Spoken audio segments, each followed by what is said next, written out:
What's up guys, it's Tom here and welcome to a brand new Liverpool transfer news video, and we will talk about Gonzalo Inacio in today's episode because Liverpool are weighing up a big transfer move for Inacio. His release clause is just shy of £52 million.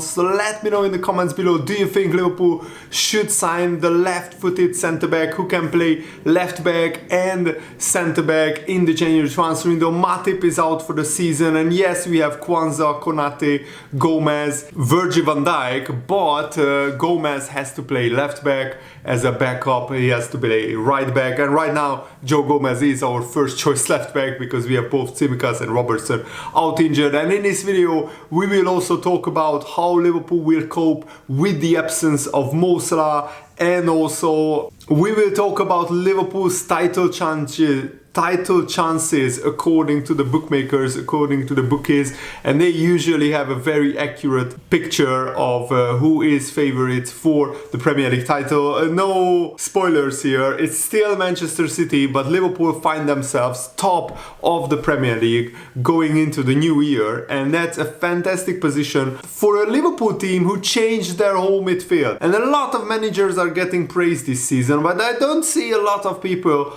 praising Jurgen Klopp for the incredible work that he has done to be top with Liverpool in the middle of a major rebuild. And this is just the first phase of the first chapter of Liverpool 2.0, the next generation of the Liverpool team that Jurgen Klopp is building, and I don't see enough people praising Jurgen Klopp. So we will talk about that in the second half of this video. Of course, if you enjoy these videos, make sure to leave a like, and guys, I need your help to continue making these videos, so please donate to my Patreon, link is in the video description, and you get more content if you subscribe to my Patreon, or you can donate once via the thanks button, it's below the video, and you can help me out that way, and that will help me continue making these videos. Thank you so much for your awesome support. And Neil Jones, Liverpool-based journalist, has spoken about Liverpool's interest in Gonzalo Inacio. Neil Jones said, Gonzalo Inacio is someone who is clearly being readied, being fattened up, if you like, for a sale, isn't he? I think he has been for a couple of years. He's of an age, he's 22 years old, when he is becoming an established player for a Sporting at the moment are leading the Portuguese league table, and he is also a regular for the Portugal national team. He's now one of their starting centre-backs alongside Man City's Ruben Dias. Gonzalo Inacio is obviously already an international player, and he is from a club that traditionally they sell their star players, they sell their best players, that's their business model. And yeah, the Portuguese clubs, Benfica, Sporting, Porto, Braga, they are not clubs who keep their young talent too long because they can't afford to pay them competitive wages compared to the other top European leagues. And also it's a major springboard. Usually they sign South American talent and they promise them if you sign for us, then in 1, 2 or 3 years you can get to a really top European club. We signed Luis Diaz from Porto, we signed Darwin Núñez from Benfica, so now we could sign Gonzalo Inacio from Sporting. So there is a clear connection between Liverpool recruitment team and the Portuguese league.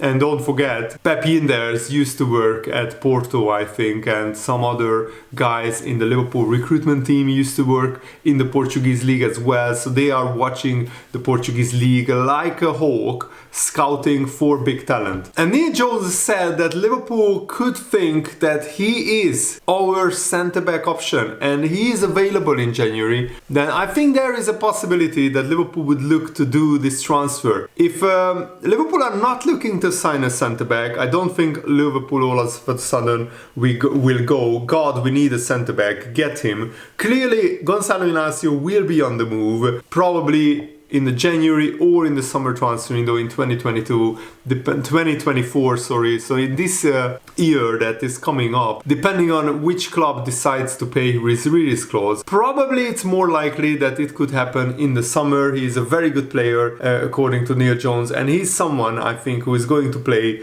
in the Premier League in the future, probably in 2024, at least after the summer. If Konate was to get injured, or say Joe Gomez was to get injured, all of a sudden it puts Liverpool in a position where it could undermine their whole season and their whole title challenge. And if there is an opportunity, I think Liverpool would look to do something. Logistically, it's difficult because Van Dijk is your left-sided centre-back, so Van Dijk's your best player at this moment in time. Are you going to spend £50 million on someone who essentially plays in a position that is nailed down? He does tick a lot of boxes after watching him a couple of times, and he's a really good player as well.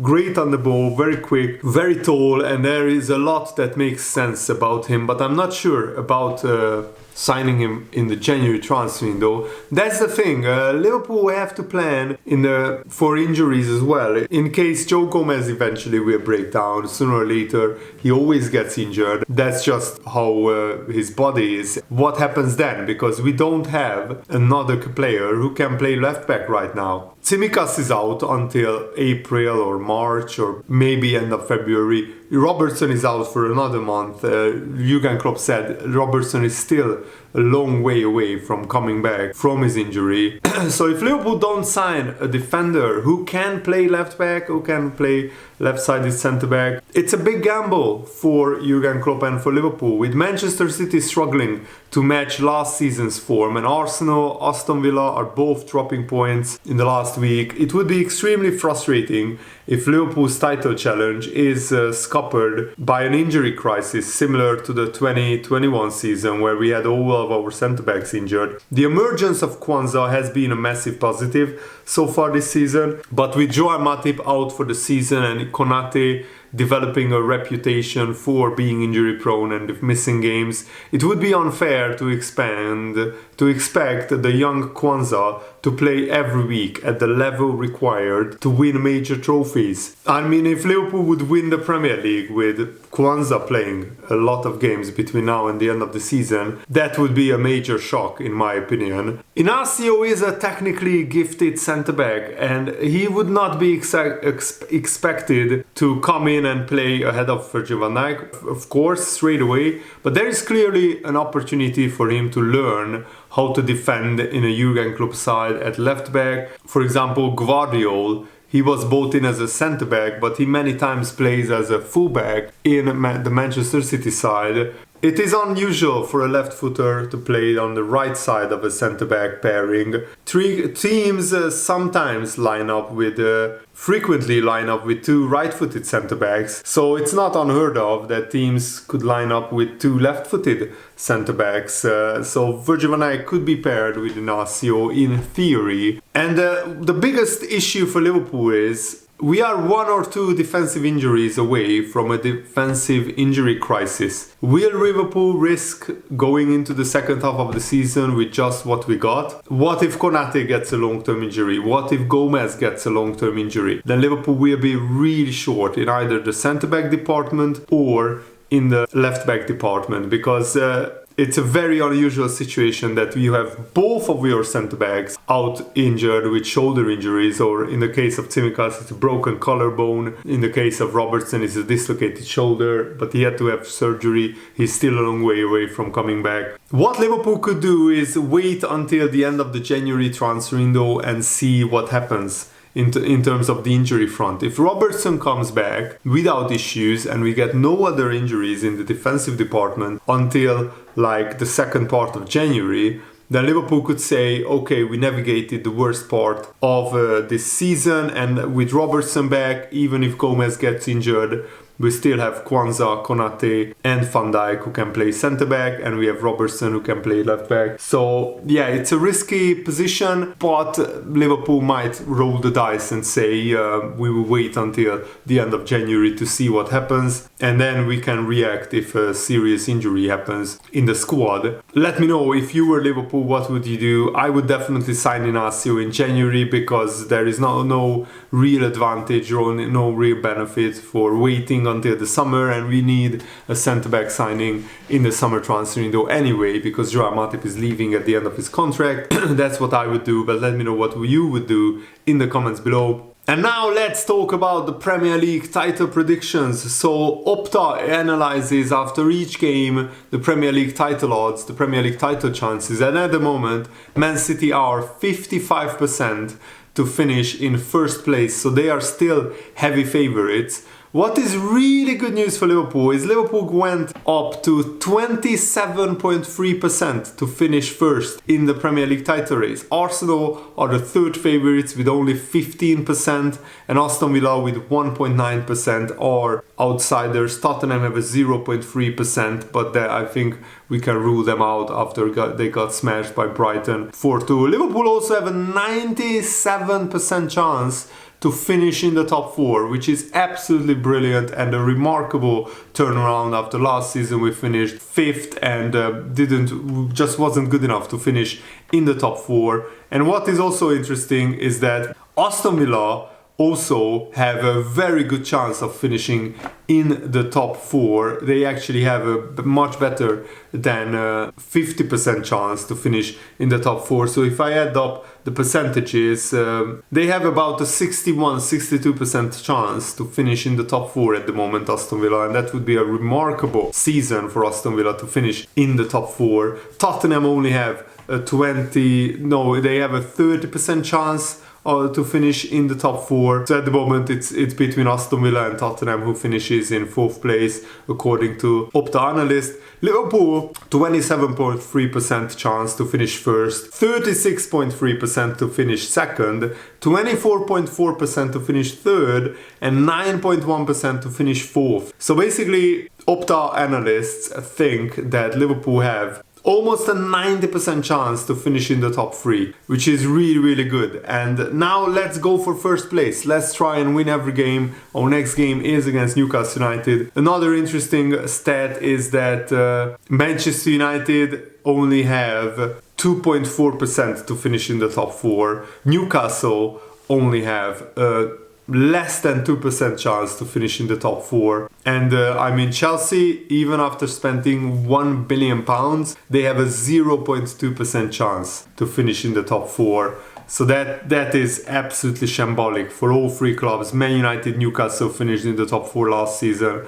They are nowhere near the top 4 at the moment. And Chelsea, who invested very heavily in their squad, they also have they are nowhere near the top 4 as well. And let's hear what Mikel Arteta said after Arsenal got humbled by West Ham and beaten at home. It is what it is, Arteta said. I don't think there are many teams in the league who have done what we have done for many years. We shouldn't panic. It's about trying to do more, do better, win games. If the team plays like this, then we can win a lot of games. But if we don't improve in the boxes, then no, we can't win the title. So Arteta said that if Arsenal don't improve in their penalty box and their opposition penalty box, then they won't win the title. And I think he's right. Defensively, Arsenal has been pretty solid, but going forward, they have been pretty inconsistent. They don't have a real top goal scorer like Liverpool have, Mo Salah, like Man City have, Erling Haaland. Even Aston Villa have Ollie Watkins as their big top scorer. Arsenal don't really have an out-and-out top scorer. Gabriel Jesus is not a striker who will score you 20-25 goals in the Premier League every season. So you can't really rely on Gabriel Jesus to reliably and consistently deliver and score goals. Arteta said that it's not the time to look at other teams. You see how difficult it is for other teams yesterday and today. It's going to continue to be like that, but because the level of the Premier League is incredible. So Arsenal will play Fulham tomorrow, and if they win, they will go into the new year top of the league, but they would have played 1 game more than Liverpool. And I think Fulham at home are a dangerous team, so it will not be a walkover for Arsenal. And I expect Arsenal to drop more points, maybe against Fulham, or maybe it will be later, but you know what, Liverpool just need to focus on their own results. We have to beat Newcastle, and after that we have to navigate the period without Mo Salah. And the last time it happened that Mo Salah went to the Africa Cup of Nations, Diogo Jota stepped up and scored a head full of goals. Hopefully it can happen again, but I think we should really save Jota mainly for the Premier League. Maybe start Jota in the FA Cup against Arsenal, but other than that, I think we should go with either Cody Gakpo up front or Darwin Núñez up front, and either Gakpo or Núñez or Diaz on the left wing. And we really should save Jota to start up front in the Premier League, because Jota is such a great finisher, and Darwin Núñez can play on the left wing brilliantly because he has bags of pace and trickery. What is also very, very important is that when Salah is missing for 5 to 6 weeks from Liverpool, that we don't get further injuries to our 4 other strikers. And there weren't a lot of times when all 5 of these players were available for Liverpool, because Jurgen Klopp said sometimes Jota and Gakpo were injured, Luis Diaz missed games for personal reasons. Only Salah and Darwin Núñez have been available throughout the whole season pretty much, especially with the amount of games we play. It is so important that these boys can rotate. So Jurgen Klopp said that we will cope without Salah. Hopefully we can have all of our other attackers available. And Jurgen Klopp also spoke about Bajcetic. With Stefan, if you ask how do you feel, he says good. Can you train? Yes. But we have to be sensible with Bajcetic. It's an issue because of his growth. We have to be careful. He could train today fully, maybe tomorrow as well, and then he couldn't train for 5 weeks. That's how it is. It's a medical decision. It's not made by Bajcetic. It's not made by Jurgen Klopp. It's just how you have to do it if something like this happens, and that makes it so annoying for the boy. But once Bajcetic is past his growth issues, then I'm sure that he will become a fantastic player for Liverpool, because the maturity that he showed last season, coming into a desperately struggling Liverpool midfield and being our best midfielder coming from the youth academy, is actually really, really impressive. So let me know what you think about all the topics that we talked about today, and thanks for watching, guys. Hope you enjoyed this. Have a nice day. See you later. Good day.